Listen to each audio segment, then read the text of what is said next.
Hi, I'm Tim. Welcome to Watch You Want. Thanks for logging on, and preemptively, happy Halloween. I'm Tim, he's Josh. Welcome, hey, guys. Hey. Okay, another week has passed, and this week featured more news than usual.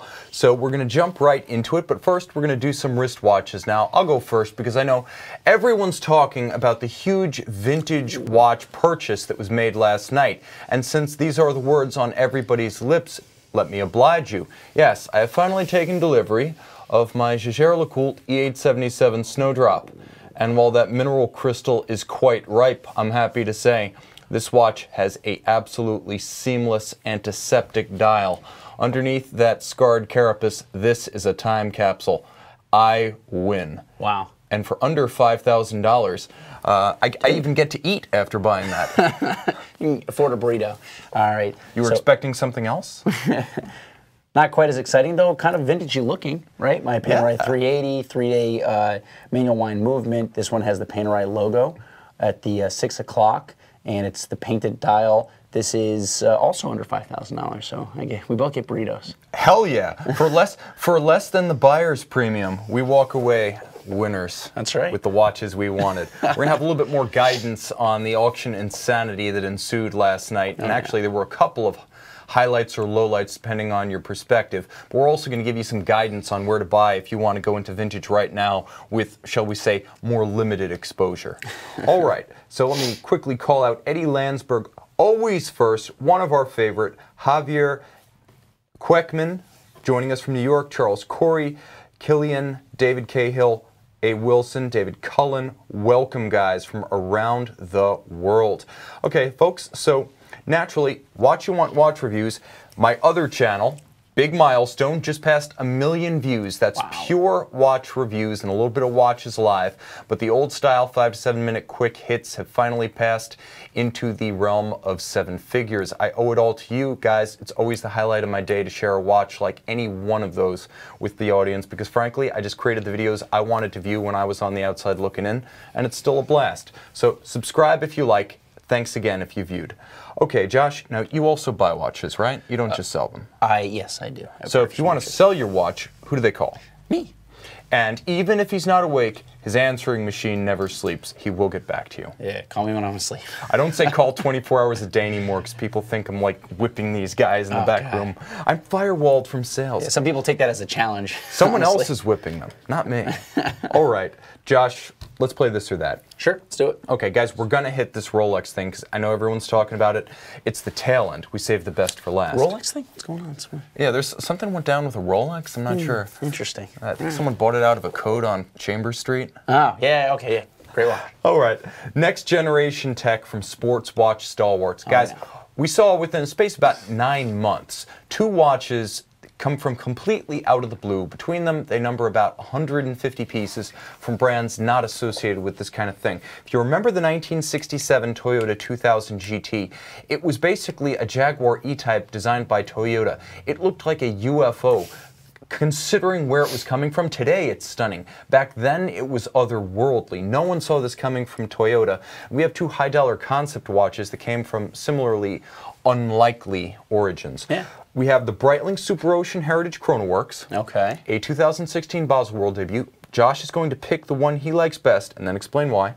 And this is a 46mm full ceramic case, Breitling's first. It is a watch based on the best-selling Superocean Heritage, which is their best-selling model line of the moment. Caliber B01 Chronoworks, ceramic bridges, ceramic plates, synthetic couplings to take up the slack in the chronograph engagement. Very impressive. The arbors sit in ceramic and they actually reduced the jewel count from 47 to 36. And these are completely unlubricated settings. And then you have silicone gear train and silicone escapement to reduce the wear, tear, drag, and maintenance needs. Longest in-house power reserve Breitling offers going from 70 hours with the B01 to 100 via an unlubricated mainspring barrel and the ultra-high efficiency drivetrain. 100 pieces, $39,250 US. Josh, I think the other one is going to win your favor, but I don't know.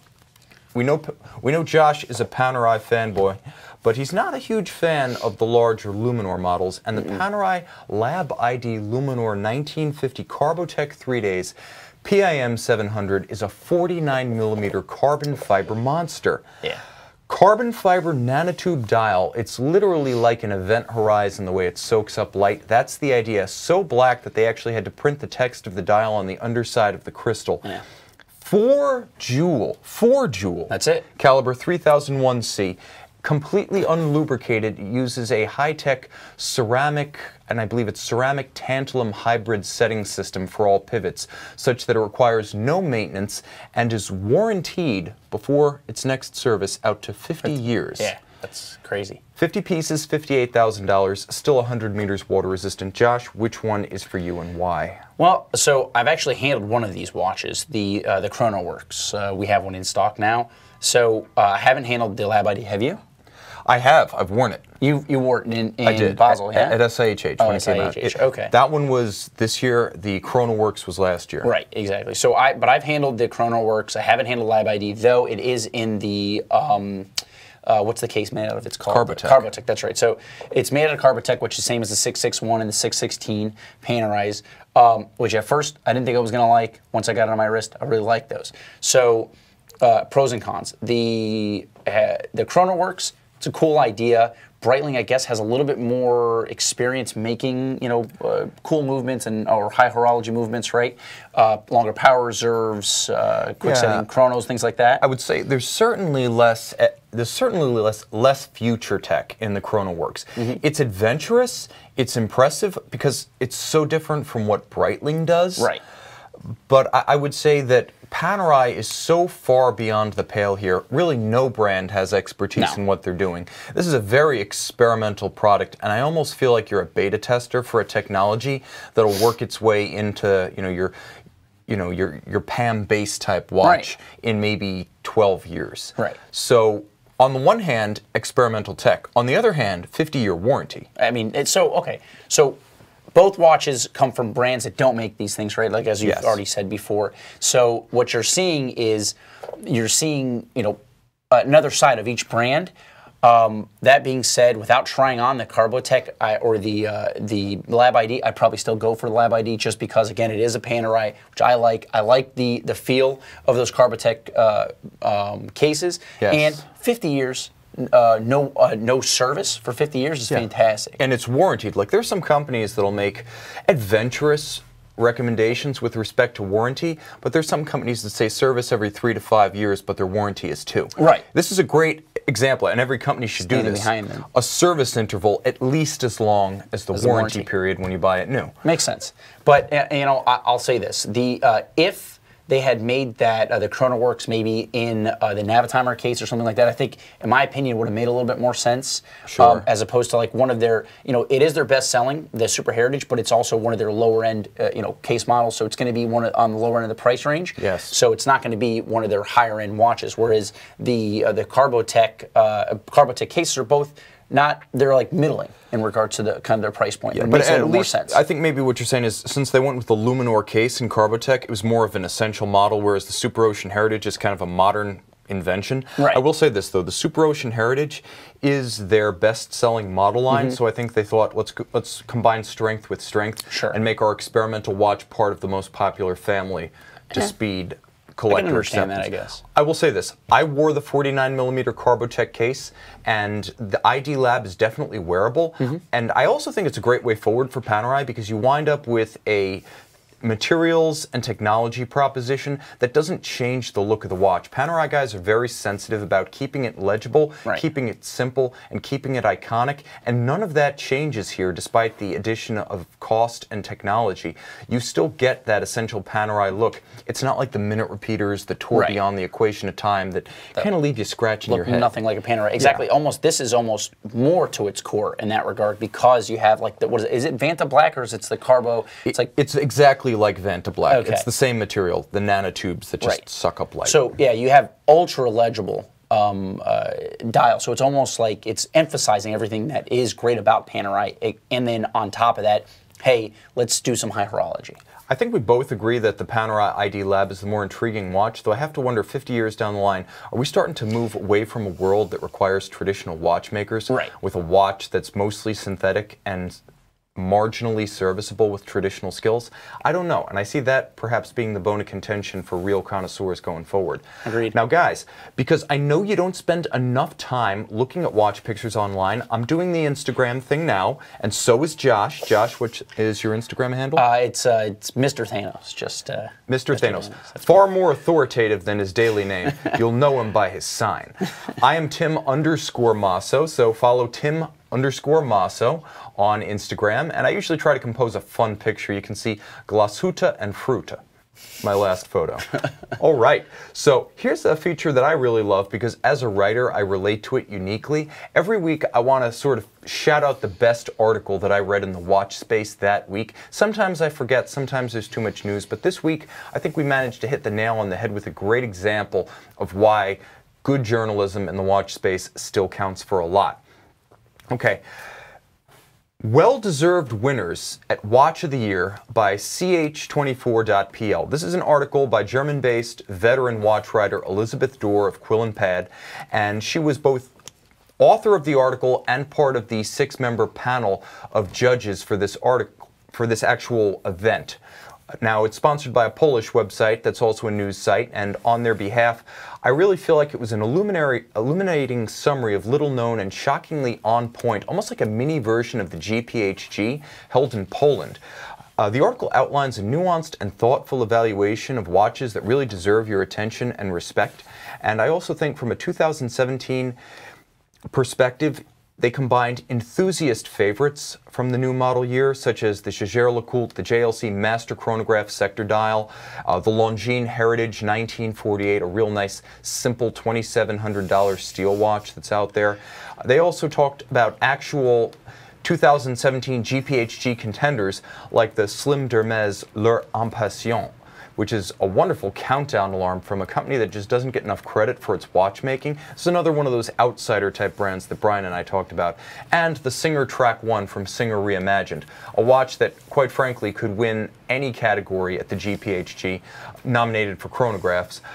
I think the selections were excellent, offered a great rundown of the year's most important watches from a perspective that really counts. Elizabeth knows her stuff. And I think equally important, it's for the collectors of every budget. There's something there for everyone, and the justifications and insights offered in support of each selection offers really a wonderful short bullet point summation of 2017's most intriguing and significant watches. Okay, so questions coming through. Here's a question from Valblitz. Tim, doesn't painting a dial in Vanta Black give problems of overheating when the watch is in sunlight? Absorbing 99.9% of the light spectrum is a tough job. This is true. Good question. I think it's important to remember that I have yet to see, despite application of this technology by a couple of brands now, I have yet to see a single case of a burned dial. Right. I don't think I've ever seen a dial from any manufacturer come in burned and overheated. Well, they just call that patina, Tim. Right, so. Right, of course. It's worth more. Yeah.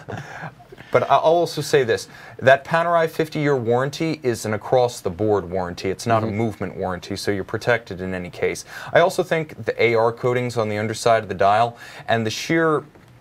I also think there's a small filtering effect of having a coated crystal on top that probably takes the absolute sting out of the exposure. I also think that there's a large amount of weathering testing that watches undergo, just like cars that are tested in Arizona and Alaska and Norway. I think there was some upfront testing to make sure that this was viable in terms of heat and UV and moisture. So again, I think you're covered with the warranty, and you're only seeing Vanta Black from real boutique manufacturers at this point. So, you know, just get it in writing, but otherwise I think you'll be fine, especially with a company like Panerai, which is neither boutique nor experimental. It'd be bad if the watch lit on fire. Yeah, right. This is not a magnesium watch. I think you'll be all right.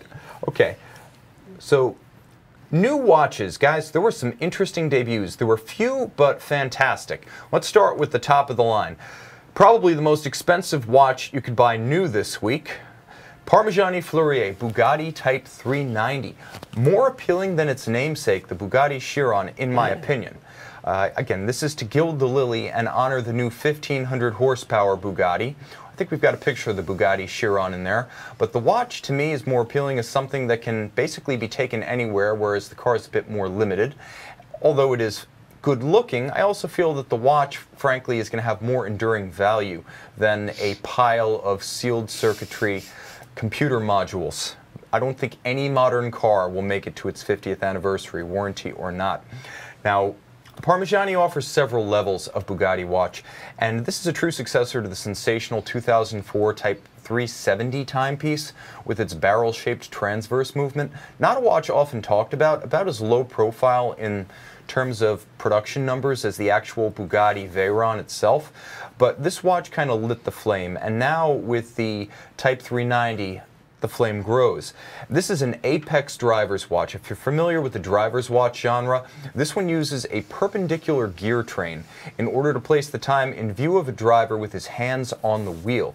Now you can see how the drivetrain is perpendicular to the actual movement, and this is accomplished by transferring the power of the mainspring barrels to the skeletonized dial using a worm gear setup. So there's a lot going on the 302-piece caliber.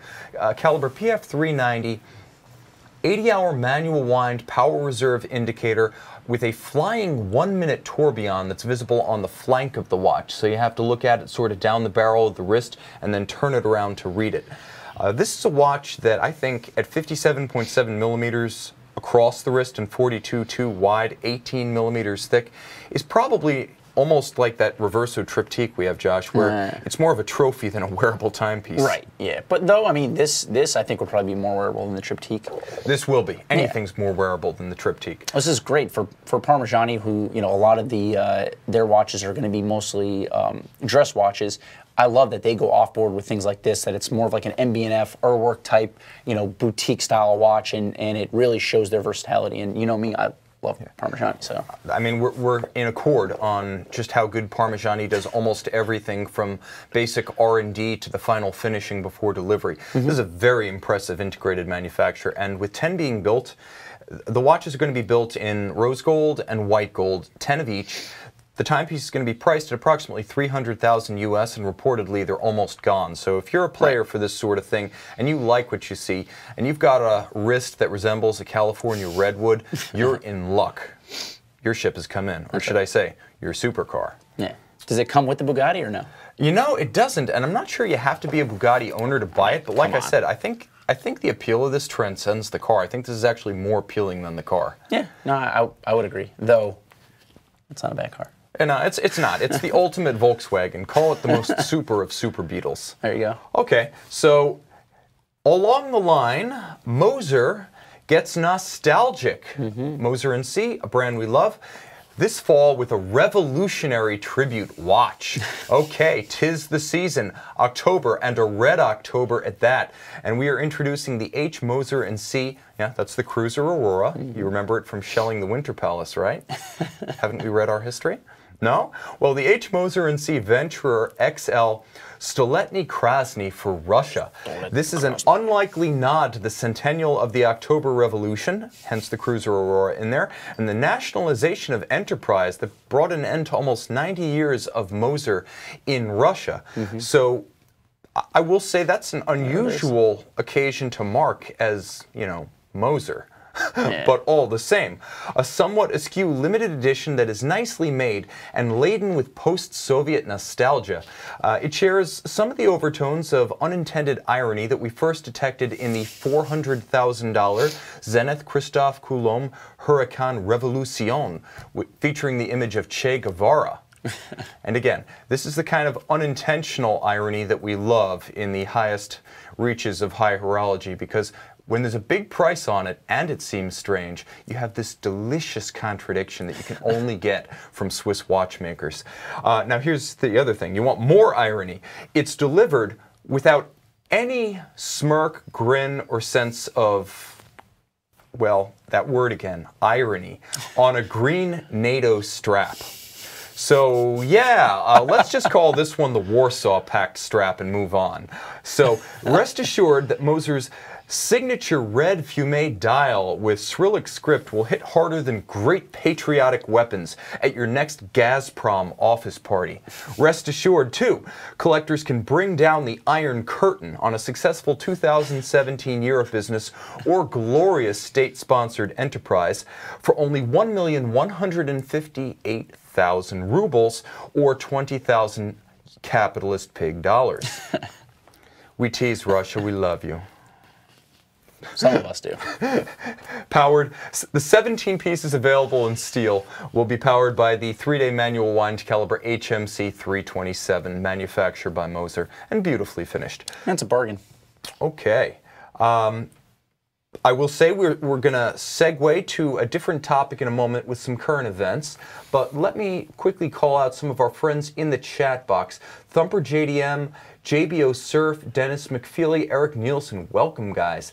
A lot of questions. JBO is saying, I respect the engineering prowess, but who would actually wear these? I'm not sure if he's talking about the Parmigiani or the Chronoworks and the Panerai ID Lab. Probably all of the above. All of the above are really expensive and really big. So it would be great, I suppose, to see a watch like the Philippe Dufour Duality that sold yesterday that takes some sort of experimental or fringe application of horological technology and puts it in a compact package. By the way, guys, that Dufour Duality also sold last night in the Philips auction. I believe it was 915,000 Swiss francs. 34 millimeters, twin balances and twin escapements geared together by Philippe Dufour, finished to his standard, immensely complex, all within something about the size of $50, and honestly bought for under $1 million US.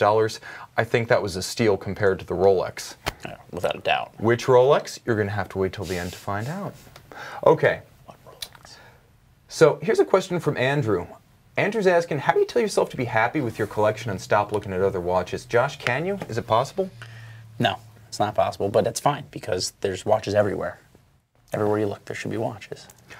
I would say that you have to take the attitude that the greatest watch is the one you own. It's the same way people have to look at the car they own as the best car. The greatest car for road tripping is the one you currently own, and the best watch for your next red bar, office party, or YouTube shout-out is the one you own. So I find sometimes the way to be happy with your watches is to dig really deep. Make yourself a student of the history. If you've got a watch like, for instance, that Longines Heritage 1948 we were talking about in the context of the Polish Watch of the Year competition, learn all about Longines history. Really delve deep into where that design came from. Maybe even not just that specific design, but that watch genre. The more you can teach yourself, the more emotionally tied you become to your watches and the greater meaning they take on. So that perhaps the next great breakthrough for your collection might not be a new watch, but a new way of looking at your current watch. And that's how I find really endless satisfaction in the handful of watches I own. I have some spectacular pieces, but I don't have like a closet full of watches, a safe full of watches. I have 8 big pieces that I consider the core of my collection. Right. And this Memovox is the first one I've bought in 3 years. That's right. Yeah. Well, the last one was your tourbillon? Yeah. Okay. So I have some great watches, but even when I didn't, I had my Accutron, I had my Swatch Blue Rebel, I had my Omega Seamaster, and I had my grandpa's watch. And I dug deep back then. I learned a lot about them, and over the years they came to mean more to me, and I felt like my wealth in watches had grown despite the actual count staying static for a long time. Makes sense. Yeah, finding the history in your watches, I think, is something exciting that maybe comes secondary. Because a lot of people are worried. First, fit and finish usually, right? Second is going to be the movements. Everyone wants to talk about, what's the craziest, movement that this brand will make and whatnot. But the history of each brand, I think, is really important because a lot of times it comes down to like one watchmaker or one small group of watchmakers, which is there's always a story, right? Exactly. Like with your watch, yeah, we can talk about, we can talk about the 183s and the 380s and when they came out, but it's probably more engrossing to first study the history of Officine Panerai, their history making signaling equipment for the Italian military, their involvement in seafaring and maritime combat leading up to the mid-1930s, and then how they got into supplying watches. The 3646 that became the template for that watch, the template for the wire lug radiomir, has a rich multi-decade history to it, and you could fill a library with books about Panerai's authentic history before you ever got to researching the circumstances of that actual model being released, when it came out, you know, what is IHH or Basel World. Sure. It's the kind of thing. Look at that. We got real-time email coming in from our viewers. This is the kind of thing where, like I said, there's now so much wealth online in terms of knowledge, resources that just didn't exist when I was a kid getting into watches in the late 90s. Use those resources and your watches will mean more to you and you'll have more fun with them. Okay, so Armin Strom and CSEM. Okay, this is an interesting story, and I think it's important to remember that Armin Strom is a company that up until the late 2000s was sort of a one-horse shop. No more than 5 to 6 watchmakers who are also engravers and skeletonization specialists. Now, also a tech house making their own movements, and Armin Strom and CSEM, and I think we have a picture of the principles of both, a mini rivalry budding in the small but growing resonance watch segment that FP Journe created.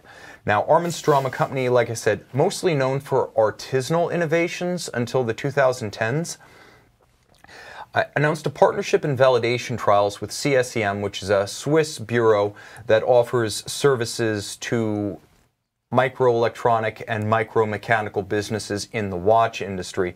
They're mostly an engineering consultancy to the Swiss watch industry. Now, a press release came out, and I have to say, Armin Strom has been trying very hard to validate their resonance concept, which, unlike FP Journe, features a physical resonator that couples the two escapements and balances, and so they argued that CSEM had validated their research. Now you can see that with the Journe system, the balances and the escapements are not physically coupled. Now on the Armin Strom, the image you're seeing now, there is that spring. It's the little zigzag between the balances. So a press release was issued to the effect that CSEM had validated Armin Strom's research with the coupling mechanism and that resonance was in fact occurring. Well, again, the press release was a little light on details and substance, but it did seem to obliquely suggest that CSEM gave this the thumbs up. There has been some controversy in the industry about this system, with the coupling spring being the means of linking the escapements and balances in the caliber in a fashion completely unlike the FP Journe system, which relies on proximity of balance wheels and an incremental adjustment driver to optimize the distance and the performance in any given example of the resonance calibers. I will say, to its credit, Armin Strom has won a Red Dot Award for its design excellence with the mirrored force, and then they also received a qualified endorsement from the venerable Jack Forster of Hodinkee. I've been reading Jack Forster forever, and I think he brought a real element of authenticity and authority to Hodinkee. So when he says that he found the watch highly isochronic, meaning it was very regular in its daily deviation, and the two displays did couple, I believe him when he says that they coupled and they did not deviate. He also said that the watch wasn't particularly accurate and it was losing a fair bit of time per day. So as far as I'm concerned, the jury remains out on whether the Armin Strom system works.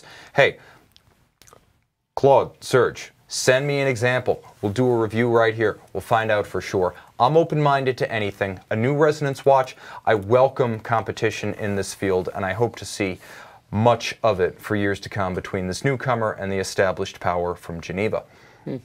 Okay, so Josh, let me ask you a question. Sure. Did someone buy a watch last night? No watches were bought. Yeah, of course, man. There was quite a few watches bought last night. There was one watch that everyone can't stop talking about. And that one watch, what was it? It was owned by this good-looking actor, with Paul Newman. Yeah, I think it was a race car driver who had a side interest in produce. That's right, that guy. Yeah. So guys, the highest price ever paid for a wristwatch has been reset 3 times now in the last 2 years. First with the Patek Philippe 5016A for Only Watch in 2015, a watch that sold for $7.3 million. Last November at a Philips auction, a Patek Philippe 1518 in steel, a perpetual calendar chronograph, sold for just over $11.1 million. And I think the problem now is that only a few months later, in real terms, we've seen that blown away with all costs after buyer's premium amounting to something like $17.8 million for the actor Paul Newman's Rolex reference 6239, given to him by actress Joanne Woodward during filming of a movie that they shot together in 1969, which he wore for approximately a decade before giving away to a friend of the family. That's the backstory. Now, Newman did go on after winning to become a real race car driver and an accomplished one in his own right. The watch was with him for a substantial period of time, so it's not just like he posed for a picture with it. It is a real part of his history. And for like 20 years, they said, or so. Or maybe longer. So we have a world exclusive here with the identity of the buyer, however. And I think you'll agree with me. Unlikely, but certainly well-funded. I can see how he could have afforded this. Scrooge McDuck, man. Undoubtedly paid with cash. Bags of it. But realistically, I think whoever bought this thing was buying the story. Josh, at what point does the story become more important than the watch? Because we sold this exact reference in immaculate condition in 2015, right? And we sold it for about $115,000. Yeah, no, this is all about the story. Obviously, there's a huge premium to be paid for someone, you know, maybe I'm guessing it's someone who's a race car enthusiast, maybe a fan of American film. I mean, it could be any of those things. Or he could just be somebody who just money doesn't mean anything to them. Maybe a trophy hunter with an unlimited budget? Right, exactly. When you have infinity money or infinity, funds, then what is $17 million? So in other words, we really don't know whether Oral Box was just that good, whether it was an auction dynamic causing two, and it sounds like it was two heavy hitters to go crazy, or even if the watch went to someone who may have no interest in watches and is just a film buff and willing to pay anything for Hollywood memorabilia. Yeah. Well, I think what the second bid was $10 million. So somebody was there to try to jack this up regardless, right? Like, yes. They were trying to help set a record, it seems like. And I think that might ultimately be the trophy. You may have nothing to do with Paul Newman, film, motorsports, or the watch. It may just be that someone, and it sounds like it might have been a Hong Kong buyer from what little we know, someone may simply have wanted to say, I own the most expensive wristwatch ever purchased, and that, and not any of its background, is the real story. Because it takes on an entirely new significance. It's no longer Paul Newman's Rolex, it's the record watch. Yeah. So there's a lot of speculation. I know he wants to be anonymous for the time being, I guess. I wonder what will happen if this watch will show up at another auction down the road. I'd say that I'd hope it won't. You know, I'd like for this person to probably own this watch and keep it. I would love to see it worn. I do think, though, once you start talking about watches that approach the value of fine art, all of a sudden you're talking about levels of insurance and security and insecurity as the person wearing it. I don't know how wearable a watch like that is. You're liable to get robbed wearing any Rolex in some parts of the world. You wear a Rolex that's worth as much as what a Ferrari 250 GTO was just 5 years ago. I don't know. I think it's the trophy, and the trophy is the value paid, not the watch itself. I can so agree with that. Here's the thing, Josh. I think we're looking at an era where the silly season is probably at its peak. Right. And I said with Brian, and I think we've been saying for a couple of shows now leading up to this auction, that this is either going to be the beginning of the end, where I think the watch could have fallen short of estimates, or it's going to be the high watermark, the equivalent of like October 28th, 1929. The last day of the feast, the first day of the famine. So where do you see the vintage market going after this? Does it keep getting crazier, or do we see sobriety set in? Well, I hope that things kind of settle down a little bit, just because, the bigger the bubble, the bigger the pop, right? So, and we're seeing just like insane amounts of money being spent on these watches, which could be an indicator of good economy, world economy, things like that, or it could just be nothing. I hope that it settles down slowly, as somebody who trades in these markets, of course. But honestly, I don't think there's any way to tell. So here's what I think. I believe that we're looking at an asset bubble, and that quantitative easing, with its long and ever-extending arm, has finally found the world of watches. We've seen money trying to find outlets for years now. And who knows, we're looking at new Fed chair candidates. Is it going to be John Taylor? Is Janet Yellen coming back? Well, you know the Taylor rule, guys, and the guy's an inflation hawk, and we may see rates rise. So I think that as we see central banks, probably led by the Fed, probably led by a new appointee who's a inflation hawk. I do think we will see a knockdown effect, not immediately, but eventually, as money-seeking outlets eventually is constrained. That said, I also think we're going to see a fever pitch, perhaps for the rest of the year, maybe into next year's auction season in May and June. Right. And I think this is going to be just before the fever breaks. I think you're going to see watches like Doxa subs, old Eberhard chronographs, old Heuers, Universal Genève. I think you're going to even see stuff like Zodiac and Glycine and Gallet start to get bid up to ridiculous levels, to points where we're now at the equivalent of the late 1980s when the Ferraris started going crazy. They raised the Maseratis and the Alfas. When the Alfas started going crazy, they raised the Jaguars. When the Jaguars went crazy, they raised the MGs and the Triumphs, and eventually you wound up with people spending real money on cars that were not investments, but paying investment level money. And I think we're going to see stupid escalation of currently obtainable watches as they stretch into the realm of dangerous, overly inflated, and potential sheds of value.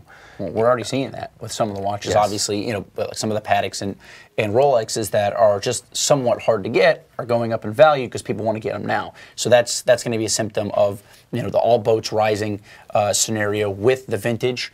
And also, you know, the holiday season coming, people wanting to spend money, along with, you know, a little bit of a strong economy on the American side. So all those things are kind of combining. I'm just glad that we don't really deal too much in vintage because I think it could get a little out of hand. Yeah, it's out of hand. It's out of hand already, especially with stuff in horrible condition being sold as gold. Trust me, guys, that's fool's gold. The Patek Philippe, the vintage Rolex, the best examples, with perfect provenance, accessory sets, great histories fully documented. There will always be the Ferrari 250 GTO that represents the top of the market wherever the market is. It will always be the asset that recovers after a downturn. But all that other stuff, remember, after the late 80s asset bubbles, junk bonds, gold, supercars, it took about 20 years, more in fact, for a lot of those assets to recover to their equivalent values from the late 80s. And I think we're seeing something very much like that right now. And I think the ultimate danger sign is the new watch that immediately rises in price. I'm going to say that we saw this in the late 80s when the Ferrari F40 that you could buy for under $200,000 new became $1 million car on the speculation market. When you start to see new watches coming out of the factory, appearing on secondary markets at huge markups, yeah, there are those who are going to pay the premium because they've got to have it, and they know what they're getting into. But those who think that, I mean, we've seen it with Beanie Babies. We've seen it with every stupid thing over the years. Buying new goods and mistaking them for instant and permanent collectibles, stores of value, and investment vehicles is dangerous. Right. That's the sign of an overheated market when the new watch suddenly doubles or increases in value 50% right out of the gate. That's bizarre and that's unsustainable. And I think that ultimately will be what people look back on and say, you know, that and not the $17 million Rolex was the sign that there was an asset bubble in the watch space. Yeah, well, that part of it is controlled almost wholly by the manufacturer, right? So they're controlling the distribution, and when somebody who has the money calls to buy it and can't buy it because they need to wait 4 or 5 years to buy, that's where, you know, those types of bubbles come. And I mean, realistically, in this type of industry, if you want that watch and you don't want to pay that crazy premium and or wait 4 or 5 years, you need to create a relationship with a dealer, and that's kind of how that works here with us. So I mean, within this industry. Yeah. So I think ultimately, it's going to be musical chairs. The money supply eventually is going to be cut off by central bank tactics changing. And also, we get to a point where speculators are driving the market, selling to each other.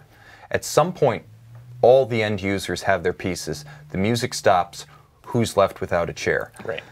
And lest you be left without a chair, here's the moral of the story. Since we're at Summit, let's stay away from blog darlings, limit your exposure to record-setting brands and models and references.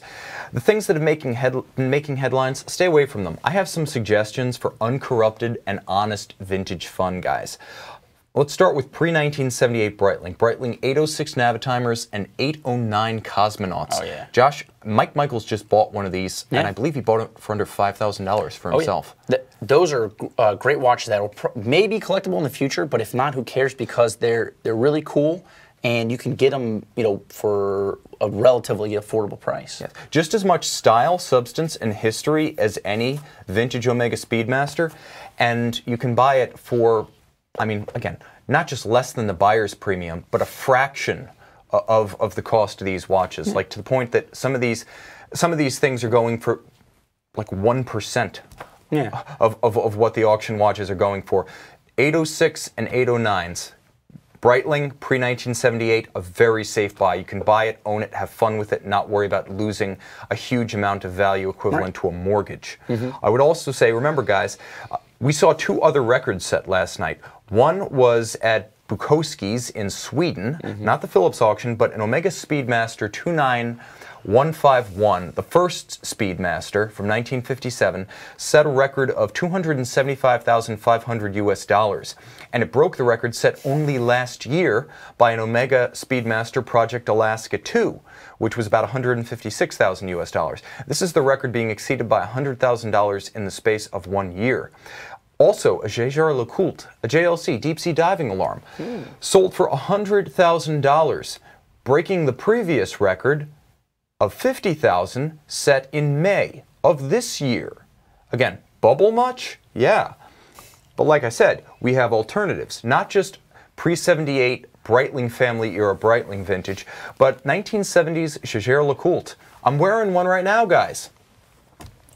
Again, these are great watches because they're charming, they're substantial, they're distinctive, they look like nothing else that others were making at the time. They do have that 70s inflection to them, but they're also individually distinctive. They don't look like any other specific watch. You get a lot of functionality, alarms, automatic, date, rare. Very few of them were made in more than 3,000 examples. The one on my wrist was only 2,153 over 5 model years. How many of them are surviving? Not too many.